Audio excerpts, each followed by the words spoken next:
சமையல்காரரை பேட்டிருக்கலான்னு வந்திருக்கிறோம். வாங்க போகலாம் வீடியோக்குள்ள. வணக்கம். வணக்கம். உங்கள் பேர் அட்ரஸ் அப்படி சொல்லுங்கள். என் பேர் அருண், நாமக்கல் டிஸ்ட்ரிக்ட் குமராபாளையம். பிரம்மா கேட்டரிங்னு சொல்லிட்டு நம்ம கேட்டரிங் பண்ணியிருக்கோம். அது 1 வருஷமாக பண்ணுறோம். சொல்லுங்கள். சரி, இப்போ நீங்கள் எத்தனை வருஷமாக இந்த வேலை பண்ணுறீங்க? ஒரு 20 வருஷமாக பண்ணிகிட்டு இருக்கோம் கேட்டரிங். 20 வருஷம் பண்ணுறீங்களா? ஆமாம். சரி, ஆடி மாதம் இந்த மாதம்லாம் கொஞ்சம் ரொம்ப டல்லாக இருக்குமே. அந்த மாதம் புதுசாக பண்ணுறவங்களுக்கு அப்படி இருக்கும். நமக்கு ரெகுலராக இருக்கிறப்போ ஃபங்க்ஷன்னா இப்போது என்ன டூரு, இந்த மாதிரி டூர் பேக்கேஜ் டூர்லாம் போகிறாங்க இல்லைங்களா, அந்த மாதிரி இதுக்கெல்லாம் நாங்கள் சமைச்சு கொடுக்குறோம். இந்த மாதிரி ஆடி மாதங்கிறது எங்களுக்கு பெருசாக இருக்காது. வர ஞாயிற்றுக்கிழமை கிடா விருந்து, கோயில் ஃபங்க்ஷன், திருவிழா, அந்த மாதிரி எல்லா விசேஷத்துக்கும் சர்வீஸ் அதிகமானங்காட்டி எப்படியாவது வேலை வந்துடுது.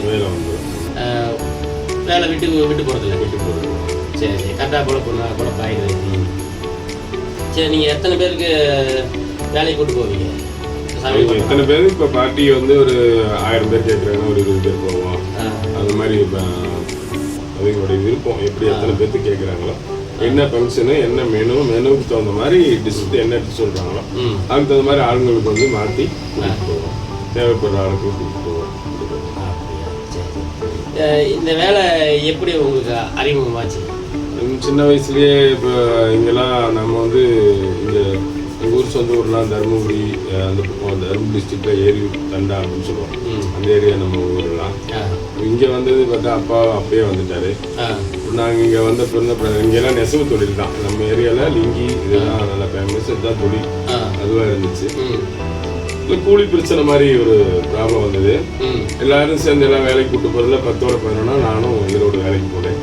அப்படி கொஞ்சம் கொஞ்சமாக ஒரு ஸ்டெப்பாக வேலை கற்றுக்கிட்டு இந்த இடத்துக்கு வந்து நின்றுருக்கேன். இப்போ சமையல்காரராக கிடையாது, இதுக்கு முன்னாடி என்ன இன்னும் அதுலேயே ஒரு ஸ்டெப்பாக இருக்குது. எடுத்த உடனே சமையல்காரராக ஆகிட முடியாது. ஒரு வேலையாக கற்றுக்கணும். ஃபஸ்ட்டு வெங்காயம் உளிக்கிறதுலேருந்து ஒரு வேலையாக கற்றுக்கணும். அதுக்கப்புறம் காய் வெட்டு பழகணும். ஆல்மோஸ்ட் வேலை தெரிஞ்சுக்கணும். ஒரு வேலையும் ஒரு மாஸ்டர்கிட்ட இருந்து கிட்ட நின்று நம்ம வேலை பழகணும் அப்படிங்கிற எண்ணத்தில் பக்கம் நின்று பழகணும்.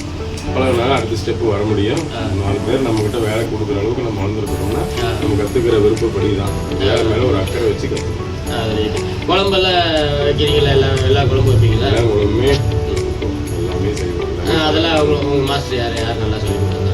எனக்கு ஈரோட்டில் இருக்காங்க. ஈரோட்டில் நம்ம ஊர்னா ஈரோடு, கள்ளிப்பட்டியில் இருக்காங்க, ஈரோட்டில் இருக்காங்க, நிறையா இருக்காங்க, நாமக்கல்ல இருக்காங்க. இந்த மாதிரி நம்ம அங்கங்கே எல்லா பக்கம் இருக்காங்க. ஹோட்டல்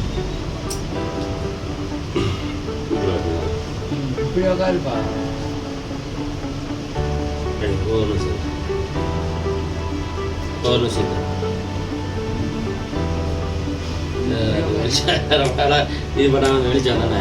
நான் பேட்டி எடுக்க போகிறேன். அடுத்தது நீங்கள் எத்தனை நாளாக படம் வெளிச்சாலும் வச்சுருக்கீங்க? ஆரம்பிச்சிட்டாங்க.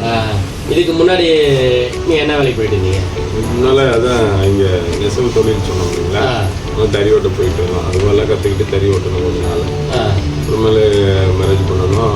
அப்புறமே வேறு வேலைக்கு போகலாம் அப்படின்னு சொல்லிட்டு ஏற்கனவே அப்பப்போ போயிட்டு இருந்ததுனால கண்டினியூவாக செய்ய முடியாமல் போச்சு.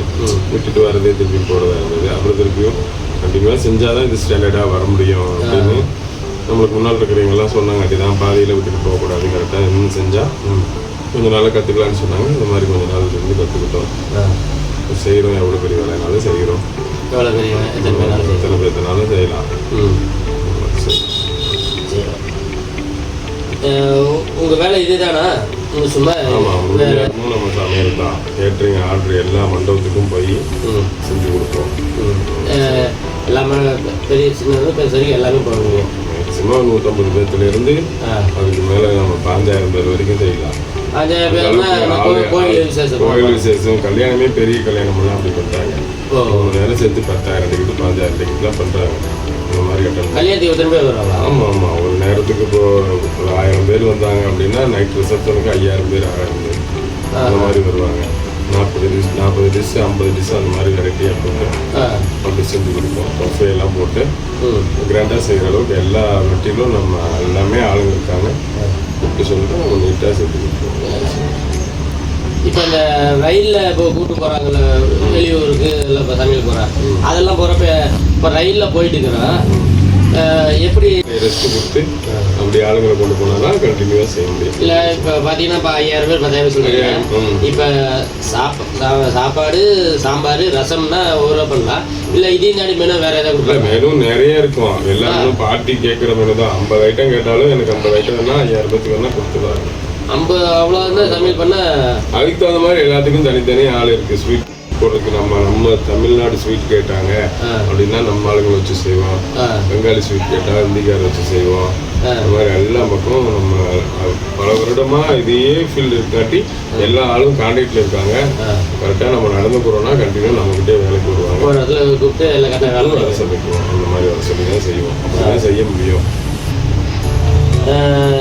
என்னென்ன சமையலை பொறுத்தவரைக்கும் செய்வீங்க? சமையலை பொறுத்தவரைக்கும் சமையல் இப்போ புதுசாக எதாவது வந்தாலும் நாங்கள் தெரிஞ்சுக்கிட்டு செய்கிற அளவுக்கு இருக்கோம். இப்போ ஏற்கனவே அதே ஃபீல்டில் இருக்குங்காட்டி ஈஸியாக ஒன்றும் பெருசாக மாற்றம் வந்துடாது. அதனுடைய டிஷ்ஷுடைய பொருள் போகிறது இப்போ நான்வெஜ் இருக்குது, அதே மாதிரி வெஜ்ஜு வந்துருச்சு. எல்லாமே மட்டன் சிக்கன் மீன் ப்ரானு எல்லாமே வெஜ்ஜில் வந்துருச்சு. நான்வெஜ் மாதிரியே இருக்கிற அளவுக்கு வந்துருச்சு. அந்த மாதிரி கேட்குறாங்க. அதெல்லாம் புதுசாக தான் வந்திருக்கு. அதெல்லாம் இப்போ 4-5 வருஷமாக கண்டினியூவாக எல்லா பக்கமும் இது பண்ணிட்டாங்க. வாங்கி சாப்பிட்லாம், இது மாதிரி வேணும், அந்த கல்யாணத்தில் பண்ணாங்க, அந்த மாதிரி வேணும்.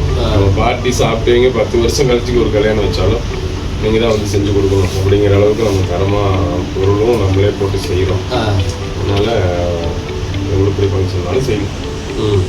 இப்போ தமிழ்நாட்டுக்குள்ளே வேலை செய்கிறீங்க, அதுக்கு உண்டான சமையல் பண்ணுறீங்க, ரைட்டு, ஓகே, இதெல்லாம் கற்றுக்கிட்டீங்க.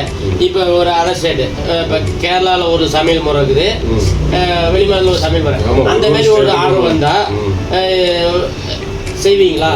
கற்றுக்கிறீங்களா? அது எப்படி இப்படி சொல்கிறீங்களா? இதே தான் இப்போ நம்ம ஆளுங்க எப்படி நம்மளுக்கு தேவைக்கு இப்போ புட்டு ஆப்பம் இடியாப்பம் இதெல்லாம் கேரளா ஸ்டைல். இது பூரா நம்ம அங்கிருந்து இங்கே ஆளுங்களை கூட்டிகிட்டு வந்துடுறோம். நம்ம தேவைக்கு அங்கேருந்து இங்கே கூட்டிகிட்டு வரோம். அவங்க இதில் ஒரு ஃபங்க்ஷன்னா ஒரே சும்மா ஒரு ஆடு ஃபுல்லாக ஒரு பிரியாணினா ஆடு அப்படியே இது பண்ணி பிரியாணி போடுவாங்க. அந்த மாதிரி ஸ்டைல் தான் அங்கே வந்து கிறிஸ்டின் இப்போ எல்லா மதத்தினரும் கல்யாணம் பண்ணுறாங்கன்னா அவங்க வந்து அந்த மாதிரி ஃபுல்லாக நான்வெஜ் நிறைய செய்வாங்க. அந்த மாதிரி செய்யும்போது நம்ம அந்த பிரியாணி அவங்க ஸ்டைலாக தான் இருக்கும். ஒயிட்டாக நம்ம கலர் போடுவோம், அவங்க ஒயிட்டாக இருக்கணும். கறி தனியாக சில்லி மாதிரி போட்டு அப்படியே ஒரு ஆடு முழுசாக போட்டுலாம் ஒரே அண்டாவில் வச்சு வேணுங்கிறவங்க நம்ம எடுத்து சாப்பிட்றோம். அப்படிலாம் போடுவாங்க. அந்த மாதிரிலாம் ஆமாம், முழுசா அப்படியே சில்லி ஆட்டை போட்டு பிரியாணி மேலே வச்சுவாங்க. பிரியாணியும் இருக்கும், இதுவும் இருக்கும். வேணுங்கிற பீஸ் நம்ம வெட்டி கட்டி கொடுத்தா அப்படி இருக்கும். அந்த மாதிரி டிஷ்லாம் நிறையா இருக்குது. வெரைட்டியாக ரொட்டி ஐட்டம் அது இதுன்னு கொஞ்சம் வித்தியாசம் இருக்குது, அவ்வளோதான். சாப்பாடு அரிசி வேற நம்மளுக்கு வேற. அந்த மாதிரி இங்கே வந்து நம்ம ஆளுக்கு வந்து ஆயில் கடலை எண்ணெயில் செய்வாங்க. அங்கே வந்து தேங்காய் எண்ணெய் தான் சொல்லியிருக்காங்க. அது எப்படி? ஆமாம், அப்போ அவங்க ரெகுலராக சாப்பிட்டு யூஸ் பண்ணுறதுனால தேங்காய் எண்ணெய் உடம்புக்கு நல்லது, அதனால அது ரெகுலராக சாப்பிட்றோம் அப்படின்னு அவங்க அந்த மண்ணுக்கு தகுந்த மாதிரி சாப்பிட்றாங்க. அது வந்து நம்ம அந்த ஏரியாவுக்கு போகும்போது அப்படி செய்வோம். குளிர்ச்சியானதுனால அப்படியே அந்த இது தேங்காய் எண்ணெய் யூஸ் பண்ணுறாங்க எல்லாத்துக்கும். அவங்க சில்லி கூட தேங்காய் எண்ணெய் தான் போடுவாங்க. தேங்காய் எண்ணெயில் போடுற சில்லி ரொம்ப டேஸ்ட்டாக இருக்கும். இங்கே நம்ம விலை அதிகமாக இருக்கும் அப்படின்லாம் போடுறதில்ல. ஆனால் கேட்ரிங்லாம் அவங்க எப்படி 5000 ரூபாய்க்கு செய்யலாம், 50,000 ரூபாய்க்கும் செய்யலாம். நம்ம அவங்க என்ன மெனு கேட்குறாங்க, எந்த மாதிரி கேட்குறாங்க, என்ன டிஷ் எப்படி வேணும், எங்களுக்கு இந்த மாதிரி தான் வேணும். சில பேர் செலவெல்லாம் பெருசாக இது பண்ணாமல் இந்த மாதிரி வேணும்னு கேட்டாங்கன்னா அந்த மாதிரி சொல்லிட்டு. உங்களோட லட்சியம் என்ன? சமையலில் ஏதாவது இருக்குதா? சமையல்னா ஓரளவுக்கு நான் எல்லாமே ஒருத்தருக்கும் ஒரு மனசுக்குள்ள ஒரு ஆசை இருக்கும். அந்த மாதிரி வந்துட்டு ஒரு கொரோனாவுக்கு முன்னாலேயே வந்து நம்ம வந்து வெளிநாடு போகலாம், வெளிநாடு போய் டூர் விஷயமா 50 பேர் டூர் போகிறாங்க, கம்போடியா போகிறாங்க டூரு. அதுக்கு வந்து சமைக்கிறதுக்கு சொல்லியிருந்தாங்க. அவங்க தான் எனக்கு திருப்பூர்லேருந்து பாஸ்போர்ட்லாம் எனக்கு அரேஞ்ச் பண்ணி கொடுத்துருந்தாங்க. சரி எல்லாம் ரெடி பண்ணியிருப்பா அது மாதிரி போகலான்னு சொல்லியிருந்தாங்க. அப்புறம் எல்லாம் இந்த மாதிரி வந்த கொரோனா இது வந்தங்காட்டி லாக்டவுனுங்காட்டி போக முடியல. இப்போ பக்கமாக நேபாள் கூட போய் சமைச்சிட்டு வந்தோம்.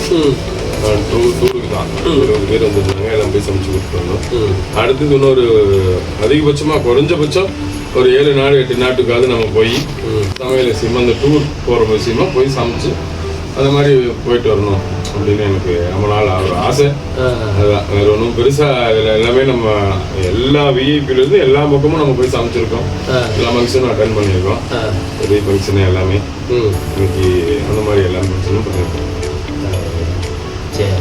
சரி, இன்னைக்கு எங்கள் படைவெளி சேனல் சார்பாக எங்களோட வந்து கலந்துக்கிட்டு உங்கள் அனுபவத்தை பார்க்குறதுக்கு ரொம்ப நன்றி. ரொம்ப படைவெளி சார் படைவெளி சேனல் நேயருக்கு ரொம்ப நன்றி.